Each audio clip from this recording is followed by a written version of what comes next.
Namaskar and welcome to Daily Global Insights with Sri and Sri. This is episode number 245. Today is Tuesday and here are the main points. Taliban co-founder Mullah Abdul Ghani Baradar releases an audio statement to mitigate rumors of his death. White House abruptly cuts Biden feed when he goes off script in Idaho. White House confirms the Quad meeting date as the 24th of September. Modi will be present in DC at that time. The United States lauds the Modi government for its 450 gigawatt renewable energy target and universal household electrification drive. And in global news, engage with Taliban to prevent complete collapse of Afghan economy, wants the UN chief and seeks an immediate aid of 600 million. Welcome to PGurus channel, Sridhar, and your thoughts on the UN chief statement. Good morning to everybody. Nice to be here and on this wonderful bright Tuesday. What my thoughts are is, we are delegitimizing a delegitimized setup. I think the UN chief making this statement is very unfortunate, which is effectively to say that, let's all work with Taliban. There's nothing much more preposterous than that specific statement, but he has his views and he wants the world to follow. He doesn't stop. He says that the Afghan economy is in imminent collapse, and so therefore he's seeking aid. I think they've asked for 600 million. It looks like there's a commitment that's already close to 1.1 billion. My principal objection is this is an illegitimate government. One, number two. 17 out of the 20 people there is an acknowledgement of wrongdoing by these people. And for whatever reasons that to kind of say, okay, let's work with these people, it sounds very counterintuitive to me. And Taliban co-founder Mullah Abdul Ghani Baradar releases an audio statement to mitigate rumors of his death. However, there are rumors swirling in Afghanistan on the whereabouts of the two leaders, including Haibatullah Akhundzada. Haibatullah Akhundzada is supposed to be the spiritual head of the Taliban, right, Sridharji? He is the spiritual head. He is the leader. Apparently, he is only visible very rarely, and he only gives direction and in a closed door setting. He generally is in the Kandahar region, but they have not seen him for a month. There's even today, there's speculation about on the whereabouts of both these leaders and whether they're actually alive. Question, Sridharji, is the ISI chief still holed up in Kabul? I don't believe so, sir. I think that he has gone back. He's back to Pakistan.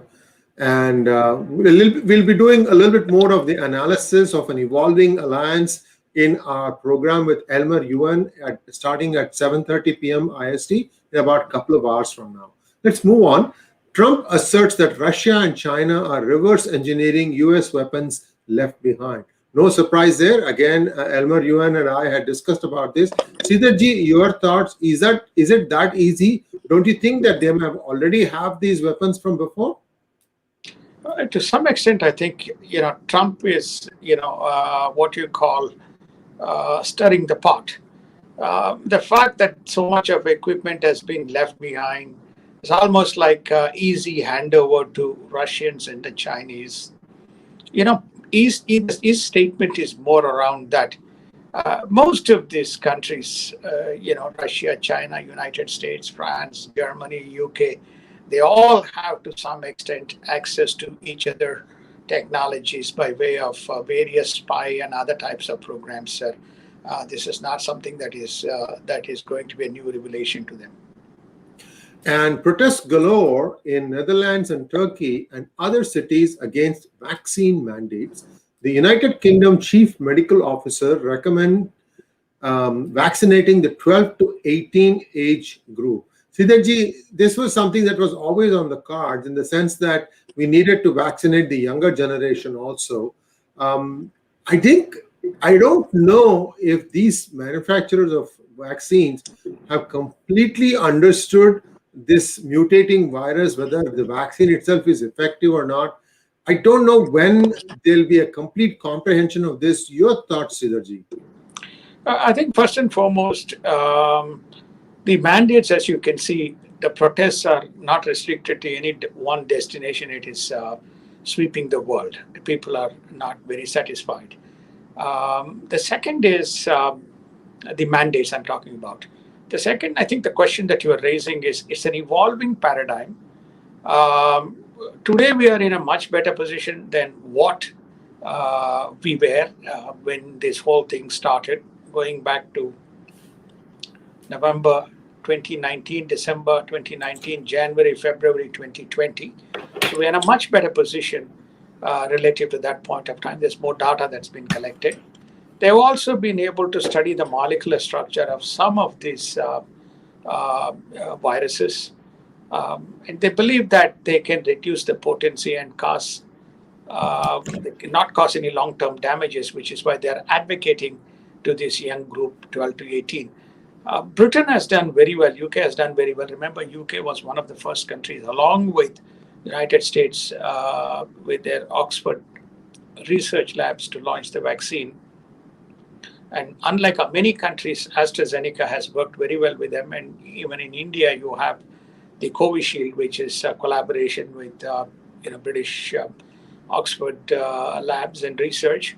So I think the doctors coming out of that UK and advocating that it is good that if we get this, so we potentially can mitigate long-term damages coming from the Delta variant, is a good, probably a step. And let's see what comes out of it. I think United States is also going to be announcing that shortly. There is also Covaxin in India, which is looking at vaccinating this specific age group. So they're very confident based on all the data that they have, but augurs well in the longer term. In terms of a vaccinated model, that doesn't mean I'm an advocate of a vaccine without significant amount of data. But having said that, in the absence of anything, there's no other choice but other than to vaccinate yourself, and I'm fully vaccinated. And Taiwan simulates Chinese biological and electronic attacks and war games. Taiwan wants its office in the United States to be renamed as the Taiwan Representative Office, which the Biden administration is considering. This would be a huge step up in terms of recognition for Taiwan as a separate country from China, isn't it, Sridharji? It is. Well, you remember Lithuania was one of the first countries to do this, and China imposed a ban on Lithuania. Lithuania said, no problem, we'll work with other countries and get what we want. So should, United States, let's see, this is whether Biden has the guts to make this happen. He has been talking a lot, whether he will do it. And whether Mr. Xi Jinping will respond with sanctions on United States. If he does so, what sanctions he will impose? What happens if United States said no further imports? We'll figure out, we'll struggle, and we'll find an alternate path. So I think that at least 10 countries, at least all of the G5 countries, barring Russia, should recognize. And out of the G15, maybe 10 or 12 countries should recognize. G7, all 7 countries should recognize and say it's a Taiwan representative. That's one way to put the thing, puncture the tire of the ego of Mr. Xi Jinping and say, we recognize Taiwan. So I think that, as you rightly said, that this can open up a real kind of a fissure, and we'll see how Mr. Xi Jinping reacts. And Pentagon expresses ironclad support for Asian allies after North Korean missile launches. Top nuclear envoys from US, Japan, and Korea met in Tokyo earlier today to discuss the Korean launches. Sridharji, every once in a while, like the cooker's safety valve letting off steam, North Korea does this thing. Should we read more into it than the usual saber rattling? The only one difference relative to the past is that Mr. Biden in the White House. If Taliban could do, our little man will be saying, I can do this. I can shake United States. I think that's the difference between past and today. And White House confirms the Quad meeting date as the 24th of September. Looks like Narendra Modi, the Prime Minister of India, is going to be in Washington on that day because he's also coming to address the UN General Assembly. How about the other members of Quad, Sridharji? Are they also going to be present in person? Yes, indeed. Mr. Suga has confirmed that he will be in person. I think he resigns in November, and when the new prime minister is expected to take charge. So he's definitely here. Scott Morrison is there. Then Mr. Modi is here, and of course Mr. Biden is here. Well, the question is Mr. Biden going to be in the meeting? That's a topic for a different day. We will talk about that. Viewers, I hope you are liking our program today and you have turned the like button on. I'm just hoping that as soon as you started watching this program that you hit the like button. Thank you very much. And Mossad may have destroyed some of the IAEA monitoring equipment in nuclear sites, says the IAEA chief. Biden will not be able to pull United States forces from Middle East, says an ex-Mossad chief. Sridharji, I don't think there was any plan to pull the US forces from the Middle East, was there? First, I think that this primary step is coming from the foreign policy announcement that Mr. Biden made. We are not in for nation building. We will not be having boots on ground where it is not needed. If so, it is only for a temporary purpose. So he sent a very clear message, which is we are not going to have put US soldiers in foreign soil unless it is for a specific purpose.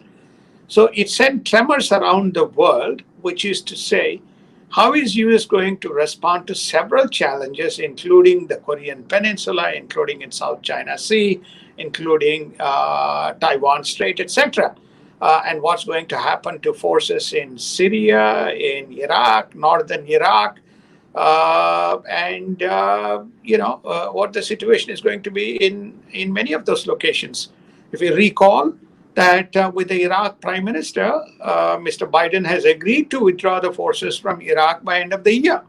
So this is what has prompted the Mossad chief to say that he may not be able to pull all of his forces because of so many complex intersections, Iran, Hezbollah, then you have Hamas, then you have, Mr. Bashir al-Assad, you have Turkey, you have ISIS-K, you have ISIS, you have Al-Qaeda.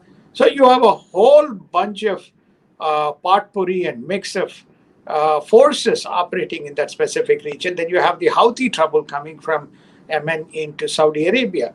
So this is what has prompted the ex-Mossad chief to say that I don't foresee Mr. Biden pulling out from, or US pulling out from Middle East. An Australian regulator blocks the Qantas Japan Airlines deal. Protesters urge Canada to act against communist and terrorist regimes. This is a new because Canada had been decidedly tilting liberal, isn't it, Sridharji? It is. Mr. Trudeau is, considered to be a very generous liberal, but as you can see, that they probably also have issues around refugees, which has prompted people to come out and protest. And in United States news, Afghan exit hearings commence with Blinken first. Sridharji, there are many things that Blinken was asked, especially about whether United States is going to engage even more closely with India, whether the United States wanted to look at the northwestern border of India to use that as a launch pad to try and take out some of these, lumpens and so on and so forth. Maybe you can sort of summarize what Blinken said. He must have defended his exit strategy, of course, and take it away, sir. Thank you. So he is the first and foremost. To me, this is the most important element of today's news, which is namely, he says Taliban is the de facto government of Afghanistan. That's a very profound statement. And he went on to say, alas, this is the product of one side getting better of the other in a civil war. It's almost like United States set up a a game between two groups, and then one group won, and therefore they are the victor of the spoils, and we are left with no choice and but to negotiate and work with Taliban. It's a very profound statement from Secretary of State, and this more or less echoes the sentiment which we started off by saying Mr. Gutierrez, United Nations Secretary General or United Nations head, basically saying, hey, we got to work with the UN chief working with the Taliban. So I think to me that's the first, very profound statement. Then he goes on to say that, we didn't have a plan. We didn't give a plan. We didn't have a plan handed over by Trump. And Mr. Kash Patel, rebuts subsequently. We'll try to share this. There's no time available to discuss this. He has given a very extensive rebutting response. He was the chief of staff for, at that point of time, the acting Secretary of Defense. And it was him who was tasked to prepare the withdrawal plan. And the withdrawal plan had a number of components, including to punish and make, irrespective of whether it's Ashraf Ghani or whether it was Taliban, accountable for the safety of every citizen and ally in Afghanistan, and the pullout to be very smooth and to be compliant with the agreed process. If it is not compliant, they would have a disproportional impact by way of the by way of force from Mr. President. If there was one leader that the Taliban feared, and they certainly feared Mr. Trump, because he bombed the hell out of them whenever they tried to do any mischief in that region. Anyway, so that's the second most important observation. The third observation is he was also questioned whether Biden asked Ashraf Ghani to tell a lie about the war. Remember, we covered this in the Daily Global Insights, and he was evasive on that question. Then he was asked, Mr. McCall, who has been taking a lead from the House, asked the question, did Putin threaten him in the telephone conversation that occurred between Vladimir and Joe? Again, he dodged the question. So to me, when you look at these questions, when there are more revelations, and also that anything that was very difficult for him to respond, he evaded the question, which raises some fundamental questions around whether Mr. Antony Blinken, whether it will result in further investigations of Mr. Blinken and what happened in the process, whether Mr. Biden himself will be forced to respond, begs the question. So a lot came out of it, and by way of learning. And to me, what stands out is this present administration acknowledging that Taliban is the de facto government. To me, that's very profound, given that there is a $10 million or a $5 million bounty on Haqqani, plus 17 of those guys were, are in the wanted list.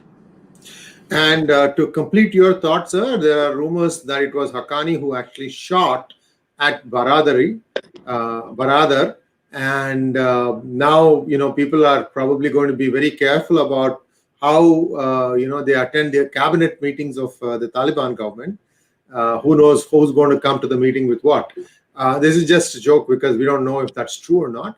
White House abruptly cuts a Biden feed when he goes off script in Idaho. Wow, that is really, really strange. So this was a live feed that was coming from Idaho, and the White House cut it off. What went wrong, or what did he do different? It's very simple. I think that this is probably the second instance. In the prior instance, he himself has been muttering. He was muttering, if you recall, in one of the speeches. Well, to start with, why is he in Idaho? He is making a tour of the western states, advocating his climate accord, and in preparation for to respond to some of the fires that is beginning to brew in western forest fires. This is in the west coast of the United States. So Idaho was one of the stops. There's a lot of protest. I won't use the word lot. There were protesters in Idaho protesting against the policies of Biden. So he was addressing the people. He was annoyed, and he seems to have gone off the script. I did not listen to this press interview, but I heard that suddenly the feed was cut off. Why? Because one of the press conferences if you recall, he was reading, and he was probably reading from the wrong script, and then he went on to say, maybe I should be speaking this because I'm not allowed to speak. I should be stopping here. No further questions. And then he started to walk back. He was talking to himself, and he walked back in one of the press briefings, which we actually showed again in Daily Global Insights. So it seems like it is now becoming very, very true.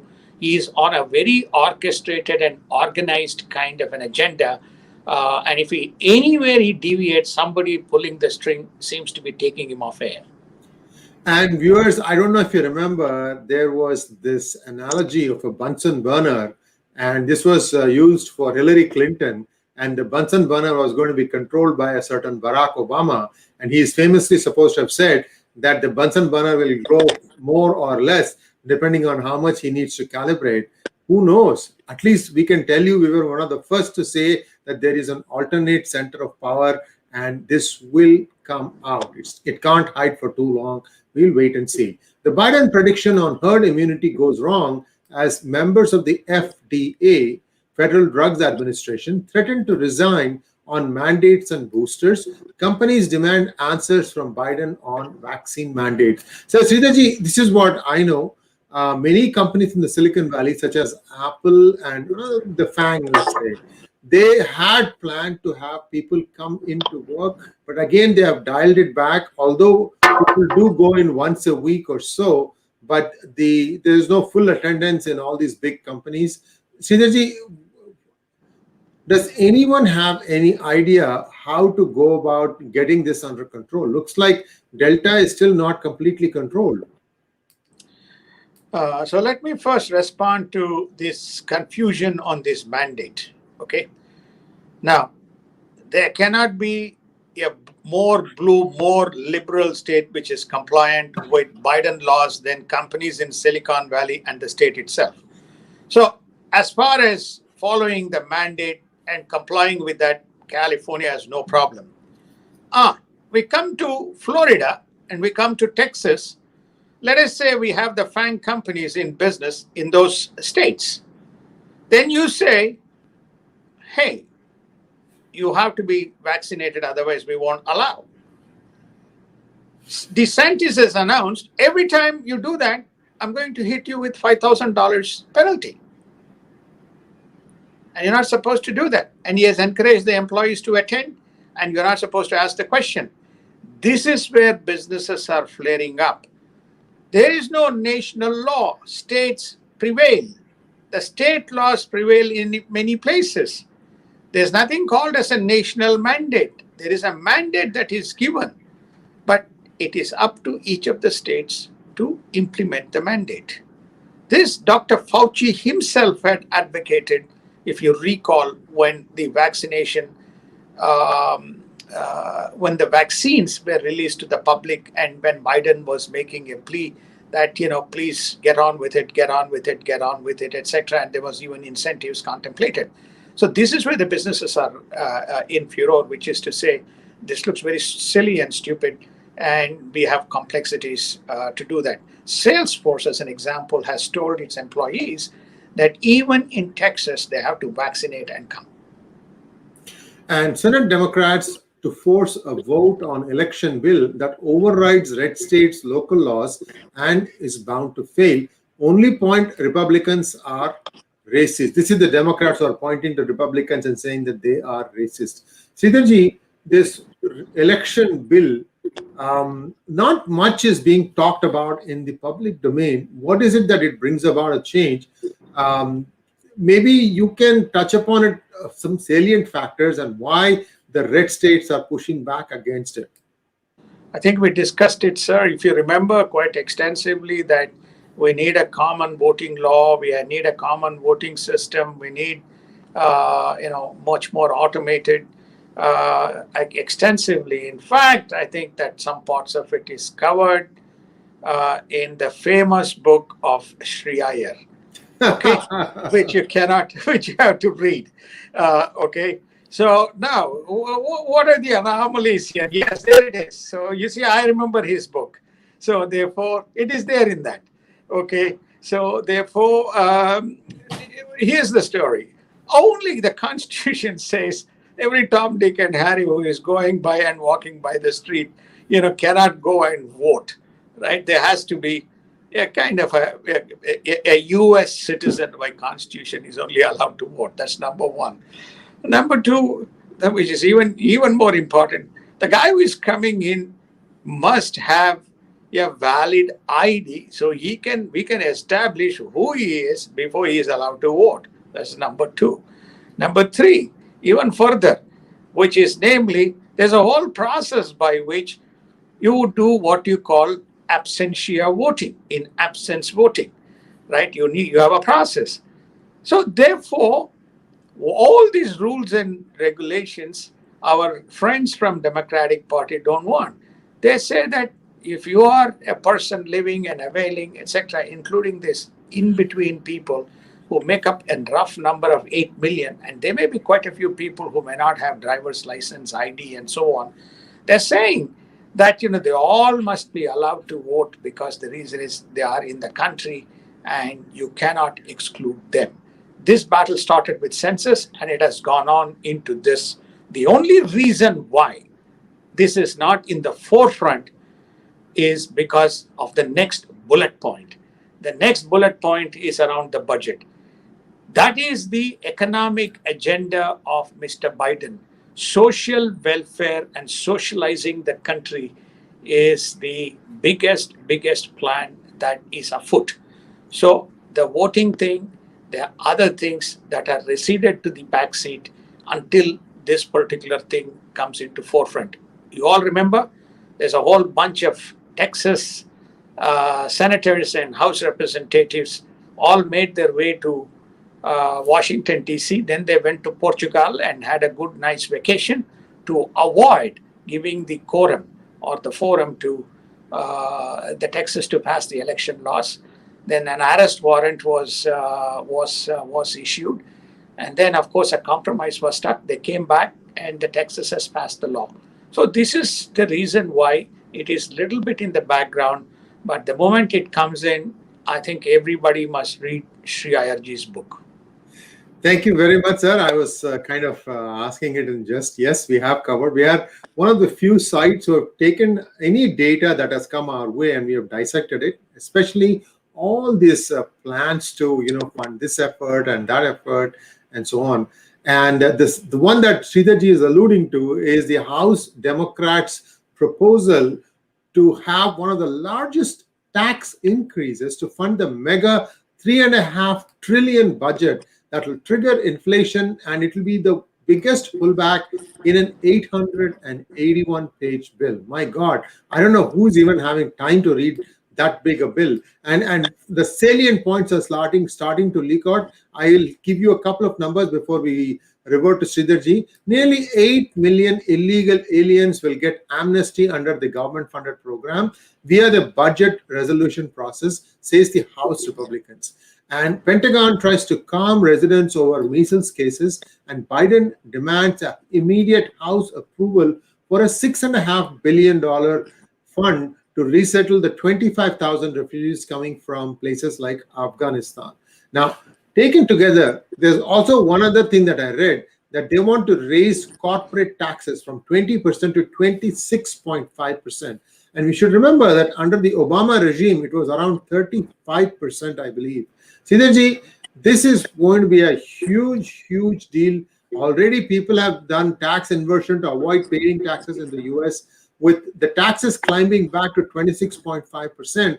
What happened to the Janet Yellen promise of making all G7 to abide by the same 15% tax corporate tax line, sir?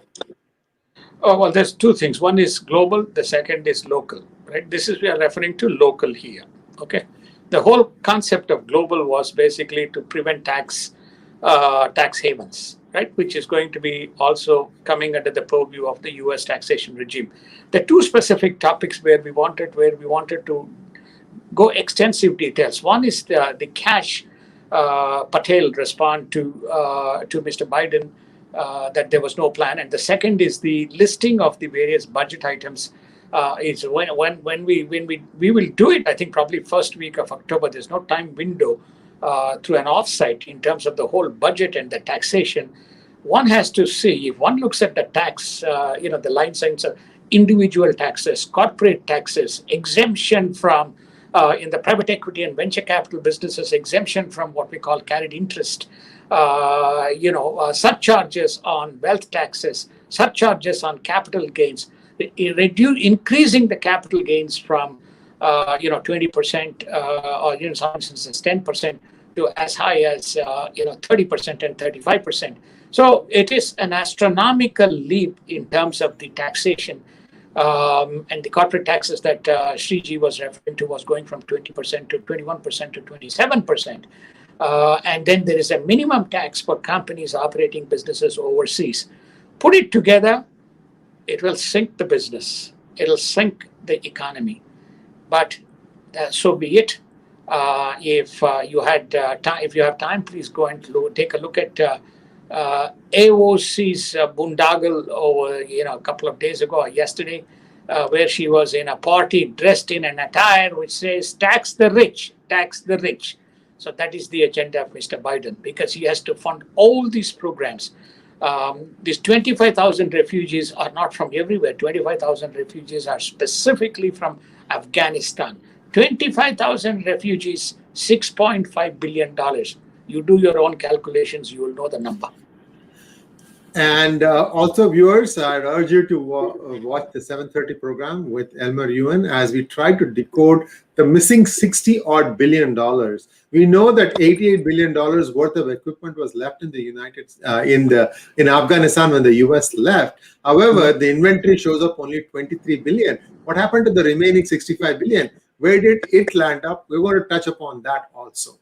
As crime rates rise in Chicago, Governor Lori Lightfoot responds that she will sue the gangs to address crimes. Sridharji, this is a new tack. Do you think they will really do this? So I just feel like, it just looks like a circus with or without buffoons, or clowns. That's why it looks. So you're going to have the gangs creating mayhem and havoc in the cities, and then you're going to give them tickets and you're going to sue them, and they're going to come to the courts and then basically litigate. I don't know how you come up with such kind of tactics and responses to mitigate law and order and crime. I mean, it is beyond comprehension. But I just wanted to make this point because the crime rate is very high in Chicago, and she has been the target. And this is one of the, again, big defund police movements in Chicago, in Minneapolis and Portland and so on. So this is what she comes up with, just absolutely ludicrous. And in India news, the United States launched the Modi government's 450 gigawatt renewable energy target and universal household electrification drive. After Germany, the United States is likely to join India-led International Solar Alliance. India is pushing for a ministerial level free trade agreements with Australia and UK to fast-track deals. Vizag Port is involved in modernization of berths, and Paradip Port installs container scanning system to speed up cargo handling, all with a focus on expanding trade. Indian private sector is ready to help space sector meet country's goals, says Space Chief.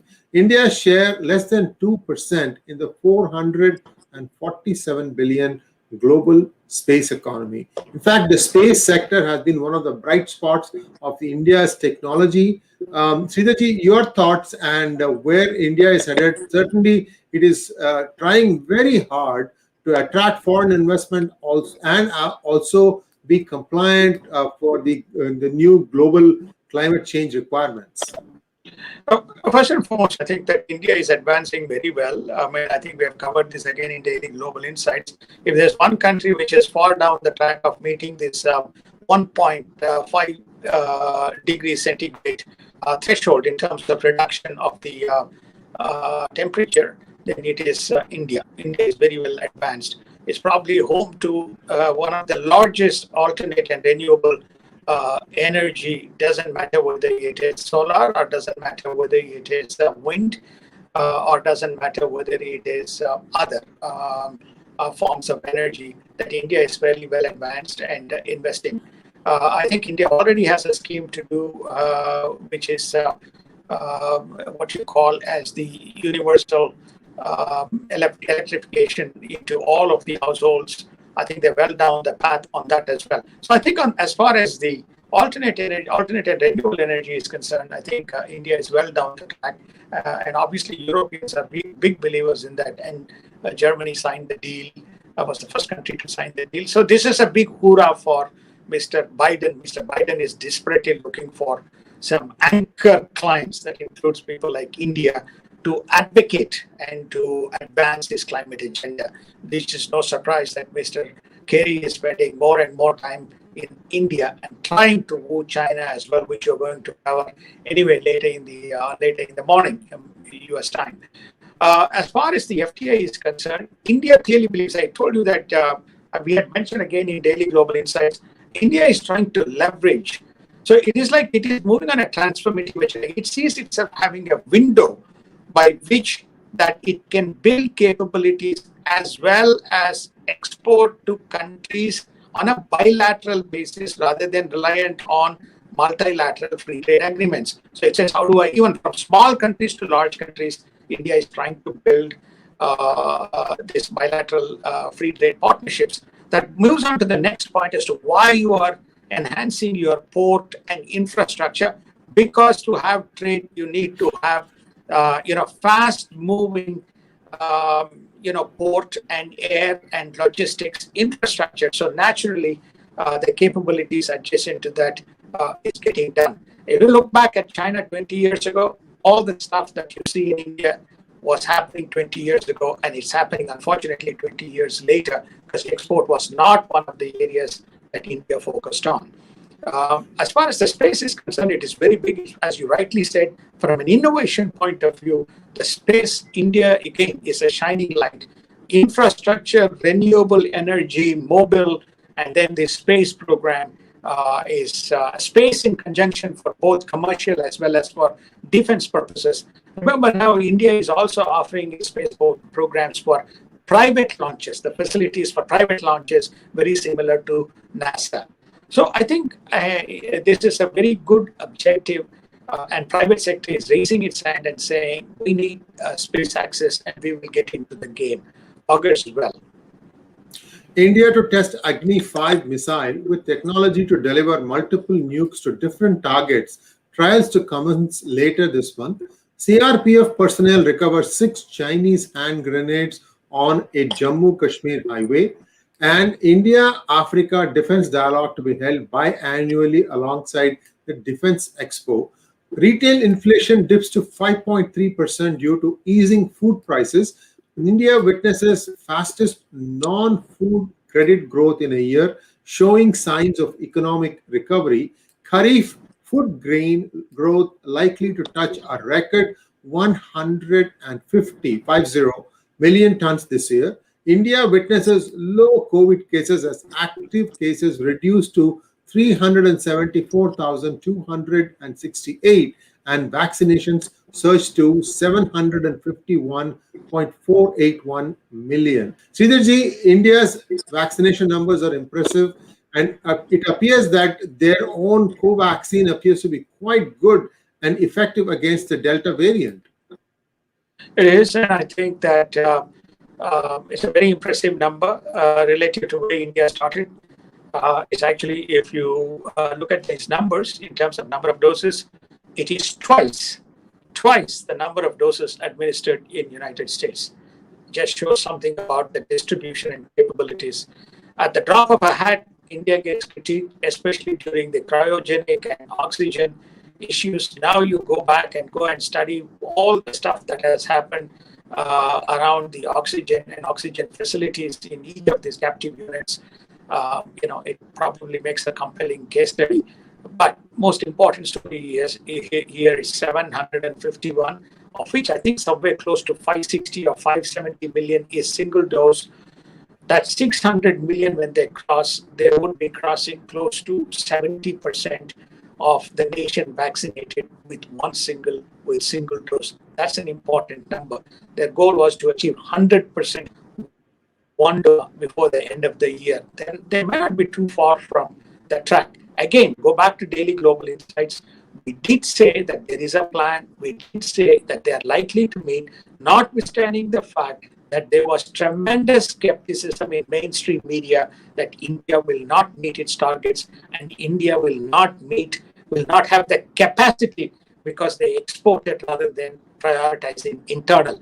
Let me tell you one of the items that if you've not heard it in the mainstream media, one of the items that Mr. Biden is going to take up and ask Mr. Modi is to release the vaccines and start exporting because India has now excess capacity.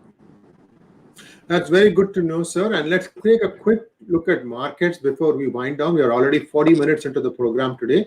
The Dow and S&P up on sentiments and Nasdaq is down. The markets are awaiting for data later this week on retail sales and inflation numbers, notably the CPI or the Consumer Price Index. Sridharji, you have the charts up. Well, I think that, after 5 days of losses, we witnessed a win. It's more a sentiments, as we pointed out.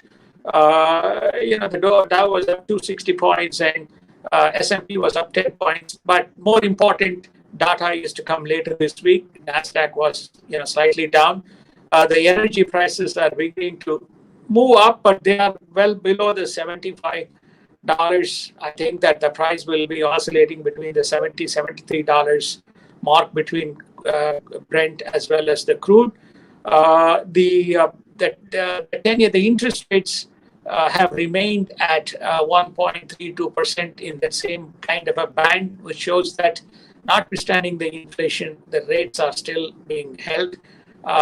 There's not major material changes in the cryptocurrencies. I promised yesterday that we may do charts, but we didn't. As you can see, Mr. Sriji is saying that we're already 40 minutes into the thing, that we had so much to cover. But important numbers, Dow is up 14% for the year. S&P is up 20% for the year, including dividend. And then Nasdaq is up about 20% again for the year. 10-year bonds moved from 0.93 to 1.33, not significantly material when you look at from a low base. The Brent crude was in the $51.52 to $73, which is $51 is a killer really in terms of the price. Very modest movements. But the real story here is not only the public markets, but the crypto. The Bitcoin was up 60%. Remember, we talked about Bitcoin at the early part of the year, what it would be as we move towards the end of the year. Ethereum was the big winner because Bitcoin achieved a lot of gains in 2019 and 2020, and Ethereum was up about 352%. So in other words, we said that 2021 is a bumper year for the public markets. And it has been a bumper year. We don't see with more slash of cash coming in and the interest rates remaining low. We will finish 2021 on a very good note. These numbers tell you the story. Thank you very much, Sridharji. I apologize for kind of pushing you a little bit and say that we have to wrap up fast. But viewers, we are also going to be expanding this into a podcast domain. We are going to have multiple places where you can pick up the podcast of our broadcast. And this will be right after the live event because podcasts cannot be done live. I believe we are trying to change that, working very hard. In the days and weeks to come, we will release all the details. Stay tuned. Do like, subscribe, and share our links. And as always, it's a pleasure having you on the panel, Sridharji. And we'll be back tomorrow bright and early to share more news around the world. Namaskar. Namaskar. Thank you so much. Have a wonderful day.